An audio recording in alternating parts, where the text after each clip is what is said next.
Alrighty guys, welcome back to episode 4. It's going to be the last one, I believe, unless Miss Charlie has another request for me.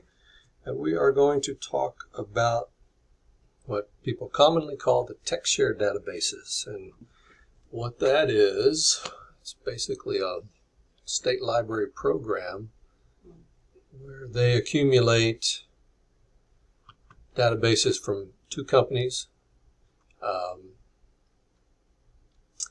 ENGL and ProQuest, and so they work the same as the EBSCO databases. They look just a little bit differently, and of course you access them through the link here. Reminder that up here you will find the login ID and the password. Copying and pasting those is a good idea. And so let's get to it. So click that link there. Oh, remember there's also the help guide. So you want to open that up, download it, have that handy first few times probably when you use it.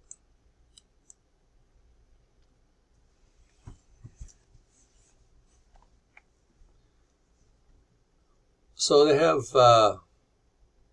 their resources A to Z here, which is probably going to be a difficult way to go about it. They have changed recently, so this is a new look for them.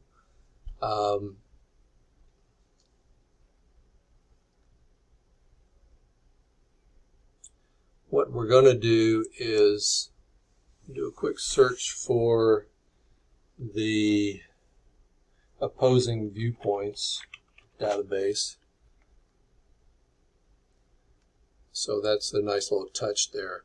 This is a Gale database, which isn't really relevant to you per se, but it is good to know just as a general point of context. So let's click that. So this will provide you with the ability to find articles that provide multiple perspectives. It's good for the debate type research, and they have a pretty nice way of laying it out. So let me just let's try psychology again, just to see how it goes. And this is a pretty common view. Sometimes you will get a topic page instead, and that's a bit cumbersome to deal with, but this is a good one. This was my search term, obviously. This gives you some results, not really helpful, but this is quite helpful because it breaks down the results in the various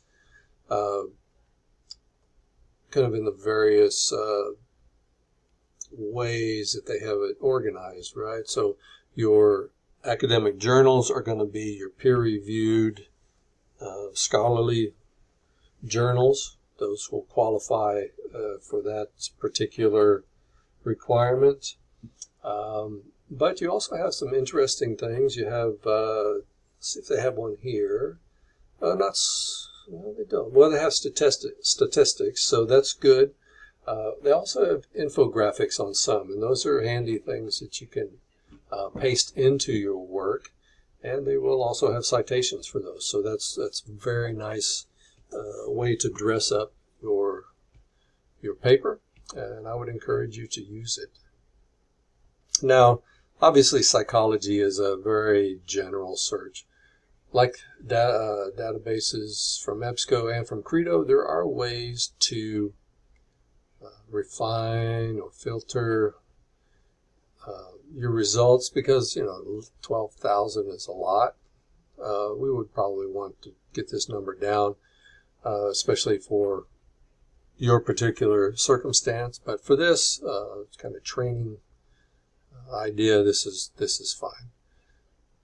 So they'll give you the first 3 in these boxes here. You get the title, you get authors and the publication information. It does say that it's peer reviewed, so that's helpful. It gives you dates and word count, so you have a good idea of how much content there is.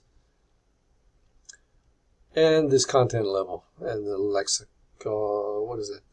lexile measure, it's not really relevant for us now.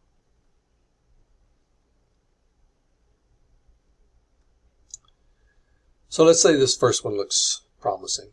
We'll click on that, and that sends us to the page here with the abstract.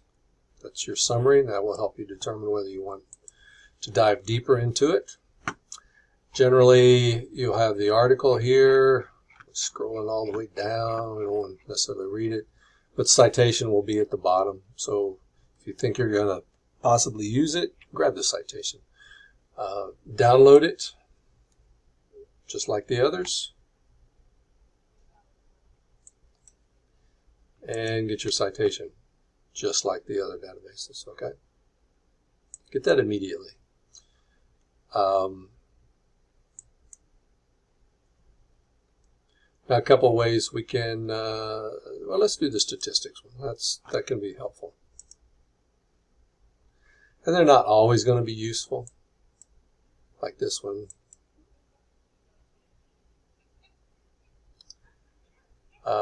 Viewpoints are going to be opinion pieces a lot of times. Magazine articles, self-explanatory, right? Subject areas you can dive into a little bit here. This gives you the number. Document type. Publication title, if you know something that's that you particularly want to look at.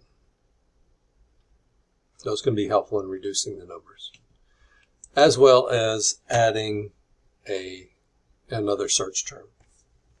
Psychology, let's see, just put education in there.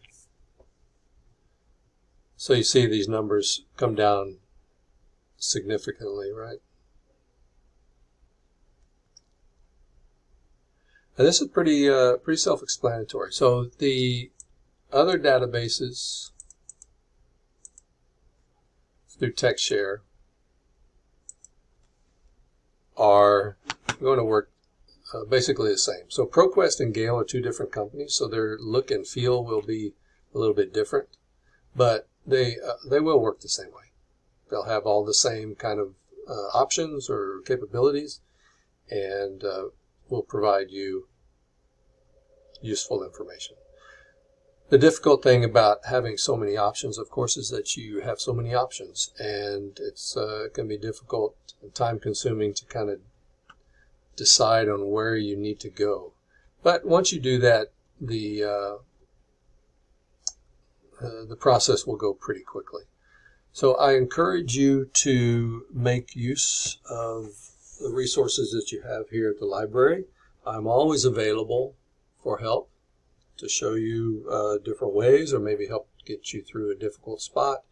My name is Roger. You can get a hold of me. My last name is Bell, and you can get a hold of me through Teams. We can do a virtual, meeting where we can share screens, or you can come into the library and get help. So good luck with this, and hope to see you at some point in the future.